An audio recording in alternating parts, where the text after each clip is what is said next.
ce que c'est en fait, c'est un type de boisson qui est un peu spécifique. L'idée c'est de dire ce qu'est un vin muté très brièvement. Donc un vin muté, c'est un vin. Donc comme vous le savez en fait, le vin, pour faire du vin en fait il y a une étape de fermentation alcoolique durant laquelle les sucres des raisins se transforment en alcool. Jusque là ça va. Et donc un vin muté, l'idée c'est d'ajouter de l'eau de vie de raisin. Donc l'eau de vie en fait c'est du jus de raisin qui a été distillé, donc plus fort en alcool. Je ne vais pas revenir sur ce qu'est la distillation parce que sinon ça risque de mettre beaucoup de temps, mais c'est ce qui différencie le vin d'un spiritueux par exemple d'un whisky. Le whisky c'est de l'eau de vie. Et donc c'est de l'eau, donc on y ajoute de l'eau de vie de raisin durant la fermentation ou à la fin de la fermentation pour stopper entre guillemets voilà, la fermentation. Et donc c'est un vin qui aura plus de sucre puisque tous les sucres n'auront pas eu le temps de se transformer en alcool, mais également plus d'alcool puisque l'eau de vie des raisins est plus concentrée en alcool que le jus de raisin simplement fermenté.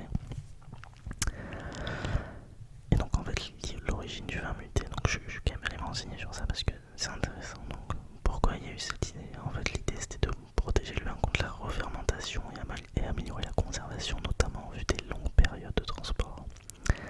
Et ça c'était durant le XVIIe siècle du coup. Et donc ce vin peut présenter différents degrés d'alcool, mais généralement on est entre 15,5% et 20% de volume d'alcool. Et donc le procédé de mutage, qui est aussi appelé donc fortification,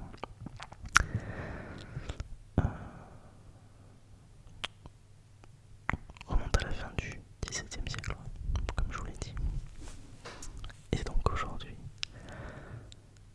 on va déguster un vin muté, et peut-être que vous l'aurez deviné, le vin muté que nous allons déguster est un Porto, les amis.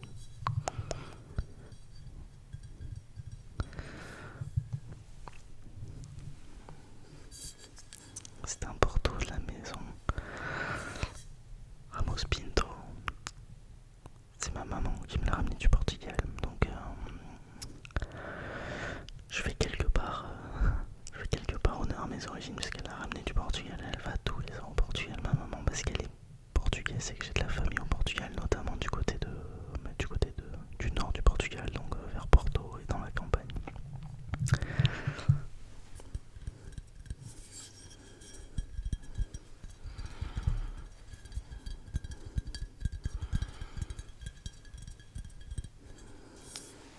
Voilà. Et donc c'est un Lagriма Ruby. Donc aujourd'hui le vin muté que nous allons déguster est un Porto. Et donc il y a plusieurs types de vins mutés. Donc le plus reconnu, je pense, et le plus connu est en effet le Porto. Mais vous avez également le Xérès en Espagne, qui est un vin muté qui est moins sucré, qui est beaucoup plus sec en fait. Le Madère, donc vous avez les Madères en fait, comme son nom l'indique, c'est du vin muté de Madère. Et vous avez également des vins mutés type Muscat et Banyuls, produits dans le sud de la France, que vous connaissez peut-être.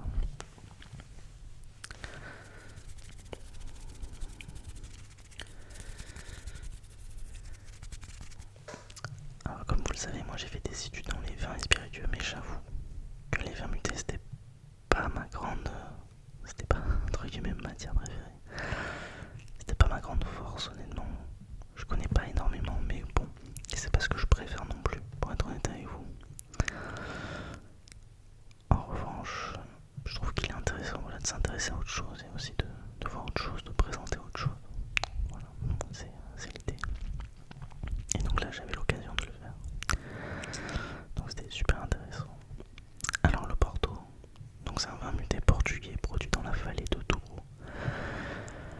Donc la vallée de Douro c'est la principale région viticole au Portugal qui produit les vins les plus fins du Portugal, ça c'est sûr.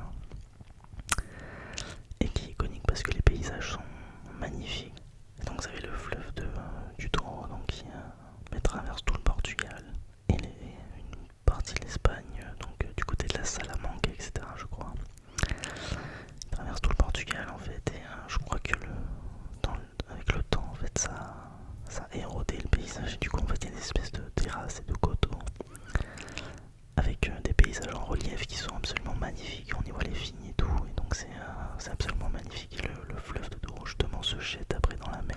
Et donc si jamais vous n'avez jamais eu l'occasion de visiter, alors moi j'y suis pas encore allé, mais c'est vraiment un projet du coup parce que j'ai vraiment l'impression que ça a l'air d'être une région vraiment magnifique.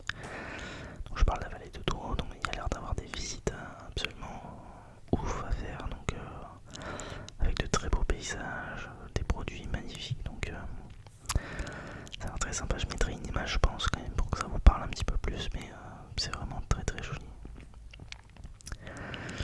Et donc j'ai appris que le Porto, donc, qui est produit donc, dans la vallée du Douro, a été la première AOC au monde. AOC, vous savez, c'est appellation d'origine contrôlée. C'est une espèce de label en gros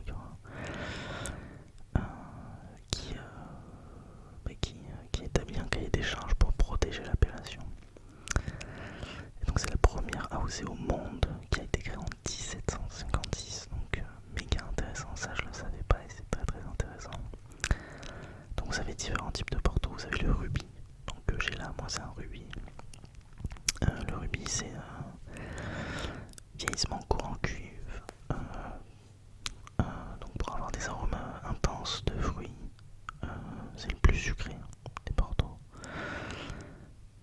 Donc c'est fruité, intense, jeune, et c'est le style le plus simple et accessible. Ensuite vous avez le Taoni, alors ça s'écrit T-A-W-N-Y. Et là on a un vieillissement qui est plus long en vue, avec un objectif un peu plus oxydatif, avec des arômes un peu plus oxydatifs, donc fruits secs, caramel, noir, etc. Donc ça c'est des vieillissements qui sont plus longs. Et après vous avez le vintage, donc là c'est uniquement les grandes années, donc en fait c'est le haut de gamme du Porto. Donc c'est que uniquement lors des grandes années déclarées. C'est des Portos qui sont puissants, concentrés, tanniques. Et donc l'idée c'est d'avoir un potentiel de garde qui est plus long avec un style un peu plus prestigieux en gros. Mais grosso modo, le plus répandu reste le rubis. Puisque le Porto est avant tout une boisson d'apéritif, de digestif apéritif, mais surtout d'apéritif. Donc vous avez également le Porto blanc, donc produit à partir de cépages de raisin blanc, le rosé. Donc ouais, vous voyez comme il y a toute une palette de styles comme dans les vins classiques finalement. Alors ce que je vous propose c'est que l'on passe à la dégustation. Et donc je me suis renseigné un petit peu sur la bouteille.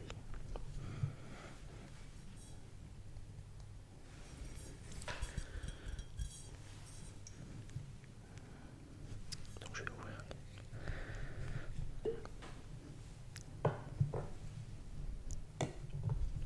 Ça c'est bon. Je vais faire les choses bien quand même pour me servir correctement.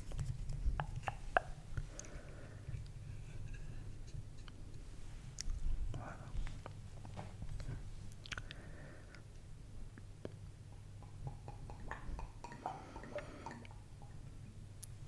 Et pas plus haut que le bord comme on dit dans le sud-ouest.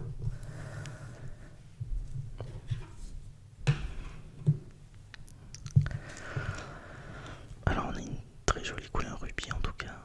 Et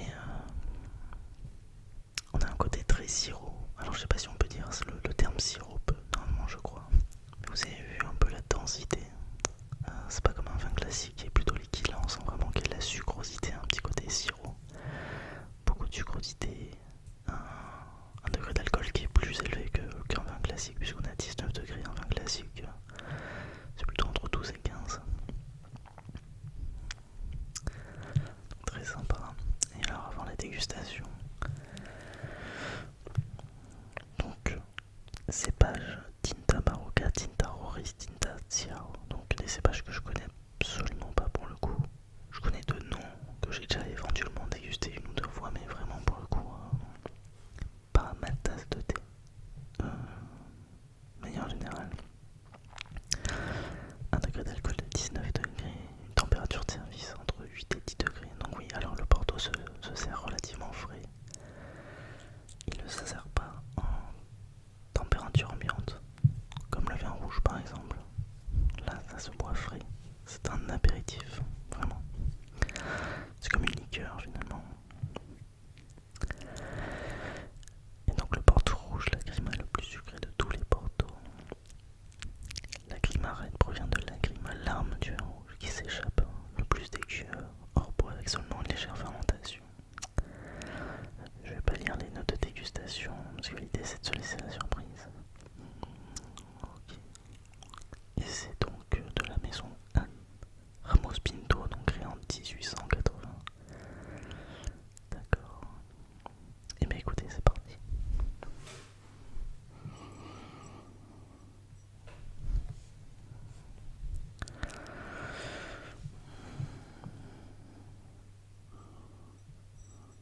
Ouais, pour le coup, j'ai pas forcément de nez, mais ça c'est dû, je pense, au côté vraiment sucré quoi. Ouais, j'ai pas mal de fruits rouges, j'ai une jolie couleur rubis.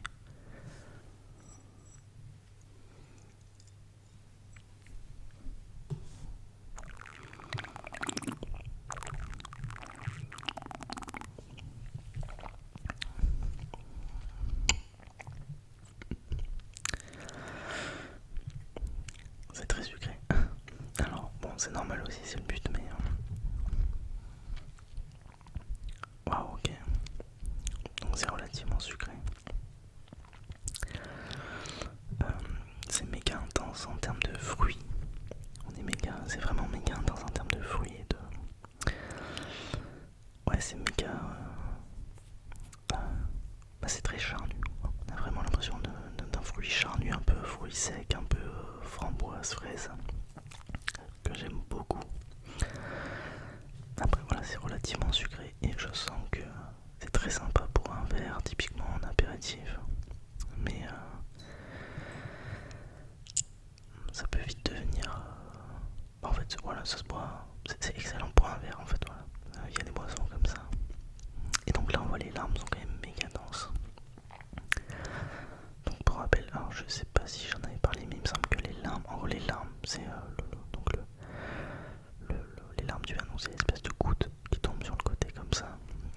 Plus elles sont denses, plus elles sont épaisses, et plus c'est indicateur en fait de sucrosité et de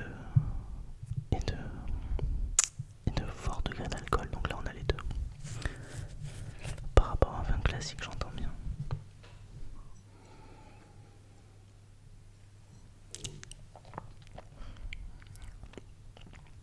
Bon, c'est bon parce qu'il y a du sucre évidemment, mais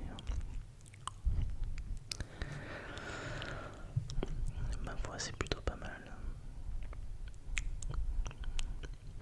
J'avoue qu'en apéritif, ça passerait vraiment bien. Bon, c'est pas ma tasse de thé en temps normal pour le coup, c'est pas quelque chose que je boirais tous les jours, mais j'avoue que un petit verre de temps en temps, voilà, je pense que c'est pas mal et je pense que ça vaut le coup de découvrir ce genre de choses. Si jamais vous connaissez pas le Porto, c'est une boisson qui est plutôt sympa, en tout cas moi dans ma famille. C'est une boisson qui est assez iconique. Moi après, bon, je suis peut-être pas non plus la référence puisque une partie de ma famille est portugaise, donc forcément que le Porto est présent. Quoi qu'il en soit, ça m'a fait plaisir de vous parler de quelque chose de différent. J'espère que vous appréciez autant ces vidéos dégustation, autant que moi j'apprécie vous partager des choses. N'hésitez pas en tout cas à me partager vos idées, des choses que vous aimeriez voir en vidéo, qu'éventuellement vous souhaiteriez aborder, des choses qui vous intriguent et qu'éventuellement je peux éclaircir en vidéo. Voilà, donc n'hésitez pas à me partager en fait vos avis, vos idées. J'aime beaucoup vous lire, j'aime beaucoup en fait lire vos commentaires, c'est important pour moi. Si jamais vous souhaitez me soutenir, en tout cas c'est la meilleure façon de le faire.